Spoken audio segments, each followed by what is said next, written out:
excited. Like, I did not think I was pregnant, and I am very excited to be having our third baby. I have a brand new OB this time. Different things are going to be done this pregnancy than my last two to, I'm going to say, hopefully try to prevent preeclampsia, but I'm just going to basically accept the fact I'm probably going to get it again. But hopefully my goal is to just make it to about 37 weeks. I don't need to make it full term in my mind. Like, I don't care about making it to 40 weeks or something. I mean, that would be great if I did, but granted, what happened last time with Olivia when she was born at 34 weeks, and Daphne, I only made it to 38 weeks. We'll see what will happen this time, but I have a brand new OB, highly sought after. I made an appointment to see him back in May, and I couldn't get in to they couldn't get me in to see him until October. So I had to wait from May to October to even talk to him about, hey, can we try again or should we not do it? Because I had a preconception appointment. I wanted to see his opinion and if I should have any more kids because of my history. I had no idea he could pull up Mercy's hospital records or anything like that. He was able to see like why they induced me, my lab values, everything. And he even said like he thinks Olivia could have cooked longer. They think they kind of jumped the gun with her, which I kind of felt that too, but I wasn't going to argue because I'm not a doctor. And I trusted them. But I get to experience pregnancy all over again. I'm so excited. I'm going to document it. Pregnancy is different for absolutely everyone. So if you are one of the lucky few that go through the first trimester with no symptoms, that's great. If you happen to get hit with every symptom, I'm so sorry. Both my pregnancies with the girls were completely different from one another. Daphne's, I got hit with horrible fatigue, aversions to bacon and peanut butter, headaches horribly. Like, I did not have a fun pregnancy with her. And then with Olivia, I was prepared for all that again, and I got nothing. I didn't feel pregnant except for baby kicks, and I have no idea what to expect for this one. I swiped away. I meant to swipe away my friend's text message because she's been texting me all morning. And I swiped the video camera away. So, don't mind me, I'm chewing pomegranates.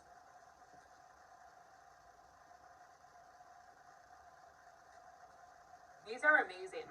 I don't know if anyone has tried these, but they have brand new flavors. I think they have a pomegranate one, a blood orange one, and I'm trying the lemon one now, and it's actually really, really good. I like lemon stuff. Lemon is my favorite.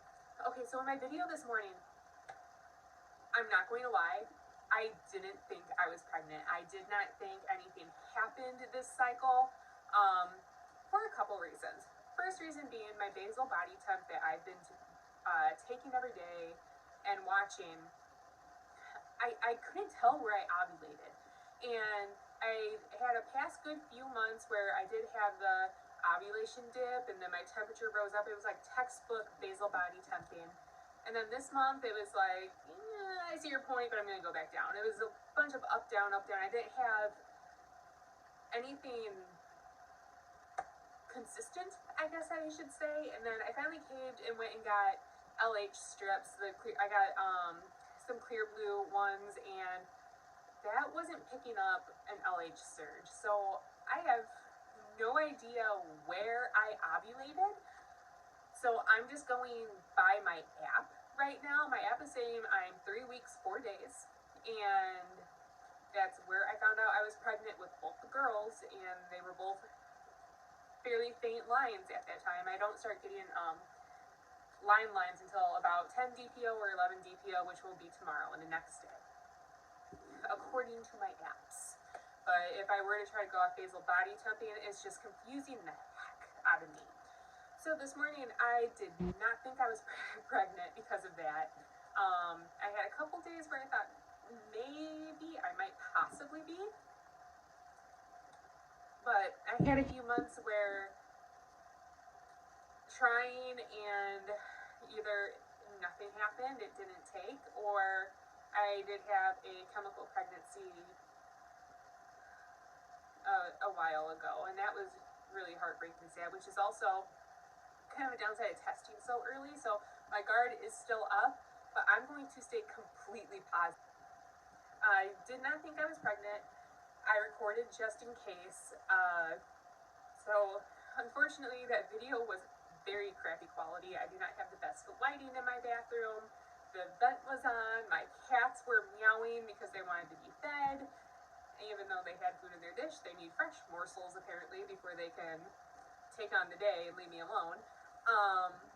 And then I don't have a good spot to record in the bathroom, so I literally had my phone propped up on the toilet. And the toilet was like running also, and I was trying to whisper because my husband knew I was taking a test, but he didn't know I was recording, so I was trying to whisper and keep my reaction kind of low key. But I didn't think I was pregnant because of my basal body temping. And then I haven't really had very many symptoms, I guess you could say. There was a few things that made me raise my eyebrow. So one of the things was at 6 DPO, I woke up feeling like I had menstrual cramps. And they lasted literally all day. I think I woke up at 7 a.m. and they lasted till about 6 p.m. And it was a pretty constant cramping, like it wasn't going away. I thought it was really weird that I was having cramps all day because I don't usually have premenstrual cramps. Like if I'm going to cramp, it's going to be the day I'm getting my period. I think there was a couple days or a couple cycles where maybe I cramped the day before, but it was only for like an hour. So it was a little odd that I was cramping that day, and I also raised my eyebrow because my basal body temp took a dip that day. It almost went below my cutter line, and I was kind of like, what's that? But it went right back up the next day. And then on 7 DPO, this one I couldn't explain. This one is what made me think I was pregnant. On 7 DPO, I kept feeling like my boobs, like, yes, I'm going to talk about my boobs. If you're not mature enough to hear about boobs, then you're on the wrong type of video. My boobs were very sensitive that day. Like, it hurt to wear normal bra. Like, I've been wearing this nursing, like, cloth little nursing bra with no underwire ever since then because my boobs just hurt so bad. So I've been wearing loose clothing, and my loose old nursing bra, like I had to dig that out just because the underwire kills. Having them compressed or like anything like that, like it hurts really bad. And throughout the day, I kept feeling like I was having a milk letdown. So if you've had previous kids before and breastfed, you know exactly what that tingly sensation is. And if you haven't and you're on your first journey or you're going to be trying, you're going to find out soon enough whether you breastfeed or not what that feels like, because either way your body's going to try to produce it.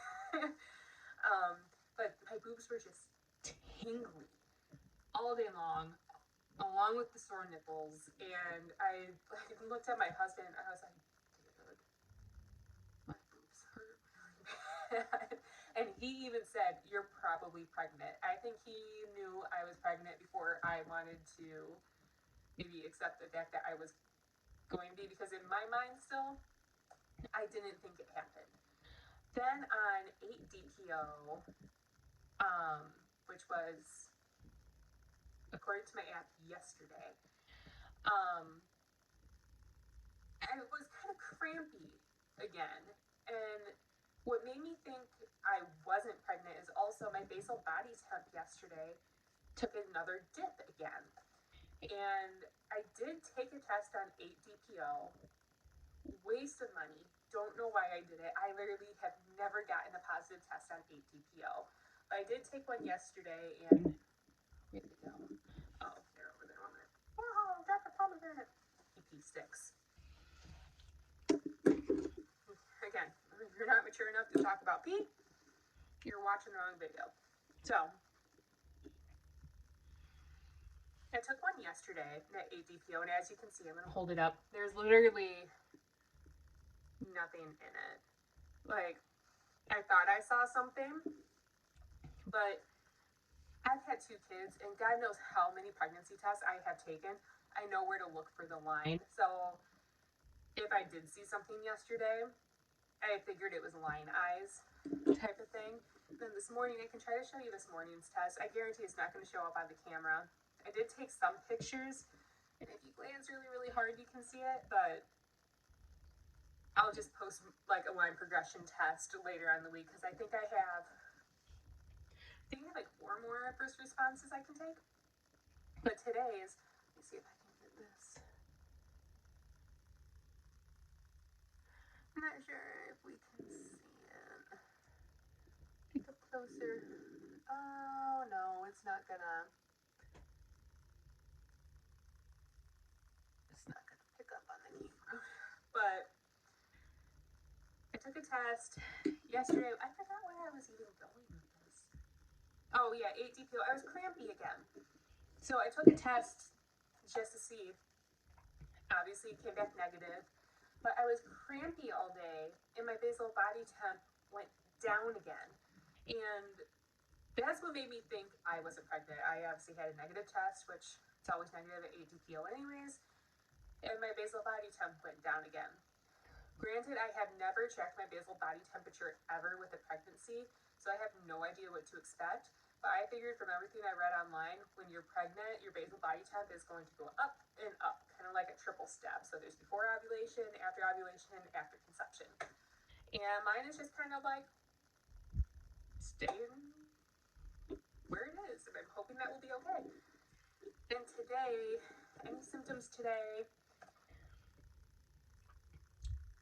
I'm really hungry, but I think that's because I didn't have much to eat yesterday because I was super busy all day yesterday. I was cleaning, I went grocery shopping, I skipped my second protein shake, which I usually don't do, but I did, so I chalked it up to being really hungry. And then I woke up at 2 a.m. and I was super hungry. I actually had to get up and get some applesauce real quick and eat that. But I noticed when I laid down to go back to bed, like my heart was fluttering. Like it was kind of doing like a AFib flutters again. And I haven't had anxiety or a panic attack since May when I took my food intolerances out of my diet. So it was a little weird to me. Like I'm laying there at 2 a.m. and I'm like, why is my heart racing? And I even looked at my Fitbit, and my Fitbit said it was at like 90 beats per minute.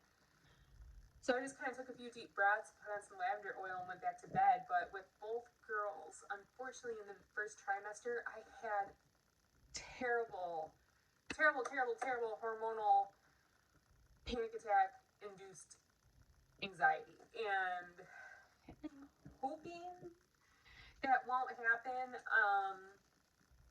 I feel like with Daphne, I have no idea with Daphne. With Daphne, when I found out I was pregnant, I was on Xanax for my anxiety. I had to wean off Xanax while I was pregnant, and that was terrible. So I figured my anxiety was from weaning off of the Xanax. Then it happened with Olivia, and I figured it was like because I was scared of morning sickness, but I haven't had morning sickness with either girl. I don't get nauseous. I don't throw up. My gag reflex is a little heightened, but that's normal when you're in your first trimester because of the HCG. But that's only if I like choke on food, which that did happen like a week, no, not a week ago, like what day? Was it 7 DPO? I can't remember. It was after I was all crampy. I choked on a carrot and it sent me into a gagging fit for like 5 minutes. And then there was another time I was getting some ground beef, and that sent me into a gagging fit. And when I was cooking the ground beef, it didn't smell very good either. So I'm not sure if that was an aversion, which is actually probably another thing I have noticed lately. I am not liking red meat. It smells gamey to me when I'm cooking it. It just makes me wrinkle my nose. It's not my thing right now, so that could very well be another symptom that I'm having. But my due date, according to my app, is September 21st. I do not know if I will make it to September 21st, but I am determined to try to make it to the beginning of September. My goal is to avoid another NICU stay, like with Olivia. I trust my new OB. I trust everything that he's going to do. I had to order a blood pressure cuff because I am going to need to monitor my blood pressure from at home. I did not do that with any of the other girls. I am going to do that this time. And I do have some stuff I've been taking to try to, I guess, try to avoid preeclampsia. I know you can't avoid it, but I've been doing magnesium spray at night or magnesium oil spray at night. I put it on before bed to help my magnesium levels because I did notice, I was looking at my MyChart labs, my magnesium was super low with Daphne in the beginning of my pregnancy with her. It was never addressed, and I was looking online, and if you have low magnesium levels, it can contribute to preeclampsia. So I've been using magnesium oil every night before bed. I do have magnesium chews that I can eat, but they make me poop like crazy, and I don't have time for that right now. Maybe when I'm in my third trimester and I can't poop, I'll take them. I have been taking prenatal vitamins. So I've been taking the prenatal vitamins. I've been doing the magnesium oil. I've been taking 2,000 IU of vitamin D every day because obviously it's winter time. I can't get outside. When I do see my OB, I'm going to ask him if I can actually up that because it's been shown in studies that low vitamin D can also contribute to preeclampsia. So if you can have at least 10,000 IU of vitamin D a day, it cuts your chances in half significantly. Around 12 weeks, I will be started on baby aspirin to try to prevent it, or at least baby aspirin will try. It prevents preterm preeclampsia, so it doesn't do anything after 36 weeks. But if I can at least get to 36 weeks, I'll be so happy. And if I can have a mild case if I do get it, so I don't need that magnesium again, the magnesium IV. Oh my god. Oh, nightmares, nightmares, nightmares, nightmares. That stuff is terrible. If anyone has ever had it, I sympathize with you. And for anyone wondering, well, how bad could a magnesium drip be? It burns. I think the best way I described it to the nurse that was inducing me was it feels like vampire venom in your veins and you're sitting in front of a hot open oven. It sucks. And then you get double vision and your muscles go and you can't do anything.